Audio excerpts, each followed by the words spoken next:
Now, Christophe has been to Chantilly to test the new Peugeot 605.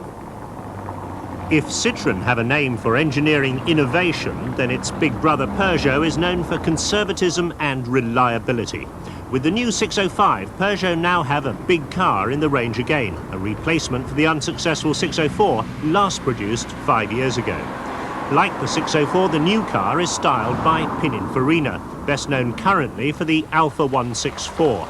And Peugeot weren't very happy to see how closely their car resembled the Italian. Despite that, there are strong echoes of the new Peugeot family shape, first seen with the 405. The 605 shares the same floor pan as the hatchback Citroën XM, but it's offered only as a three-door booted saloon with no hatchback or estate versions planned.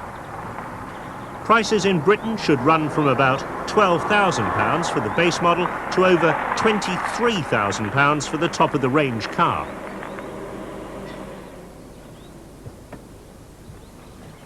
The new 605 range comes with a variety of engine options. There's a new 2-litre unit. It comes in 130 brake horsepower fuel-injected form, and there's also a base-level carburettor engine that develops 115. Now, both these cars run on the new 98-octane unleaded fuel. But the car that Peugeot say epitomises the 605 is the V6 version. Now, it's an engine we've seen around for a number of years now. It's the old joint Peugeot-Volvo-Renault unit. But it's been modified, and in its latest version, we've also seen it in the Citroën XM. But the engine in this car is something very different. Now, this is the high-performance SV24 version of the 605. As the name implies, it's a 4-valve per cylinder version of the V6.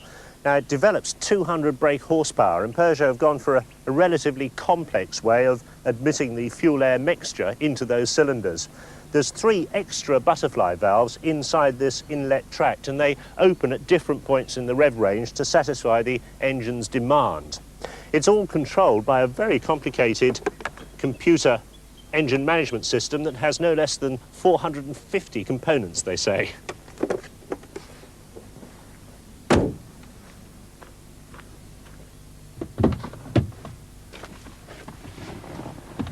As you'd expect in this top-of-the-range version, there's nice leather and wood trim. But 605 generally looks after its rear seat passengers. There's plenty of legroom and more than adequate headroom. You also get face-level vents. We saw those for the first time on the Citroën XM model. And you also get adjustable headrests in the rear.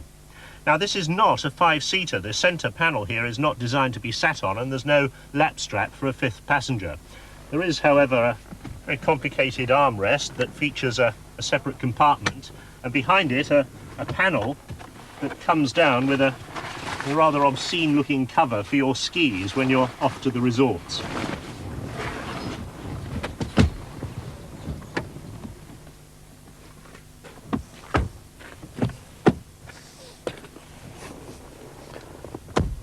The big Peugeots have always had comfortable seats, and the 605 is no exception. Nice to see the lumbar support control at the front here instead of having to grope around under your ribs. The instrument layout, well, that's very clear, nice black background and white numbers, and they've left the design of the dash panel and the instrument console to Pininfarina.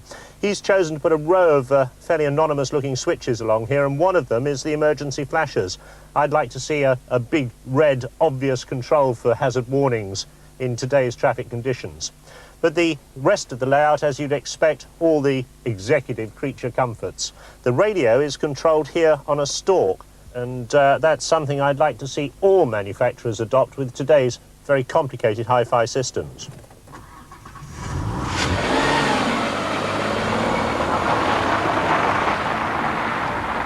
Despite the exotic-sounding specification, 24 valves and 200 brake horsepower, the Peugeot delivers that punch very much in a velvet glove. There's a very even spread of torque from around 1,500 revs right round to almost 5,000, and that delivers the power extremely smoothly. There's no feeling of a Cosworth Sierra with this car, despite the impressive performance. The ride is interesting. Peugeot have gone for electronic control of the dampers, and like the XM, there's a variety of sensors that work out if you're going to accelerate or decelerate or indulge in spirited cornering, and they automatically firm up the ride. The driver can do it independently by pressing a button on the dash, and then the difference between the rather floaty normal ride and this very stiff and rather joggly hard sport ride is very pronounced. Now, in order to get the best possible fuel economy, Peugeot's engine management system cuts the fuel supply at around about 1800 RPM on a trailing throttle. Now, when you're trying to drive smoothly at low speed through town, that can make things rather choppy for your passengers. Peugeot assure me that it only happens on this pre-production car, and that by the time 605s get to Britain in May, it'll all be sorted out. So how will the Peugeot 605 compete in what is, after all, a fiercely competitive sector of the market? There's some very competent cars in there. Rover's 800, the BMW 5 Series, the Renault 25, and the sister car, the Citroën XM.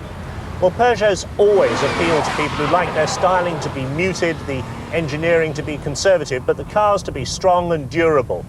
Now they've got a new element in this V6 and 24-valve road rocket. Judging by this car, they've achieved just that.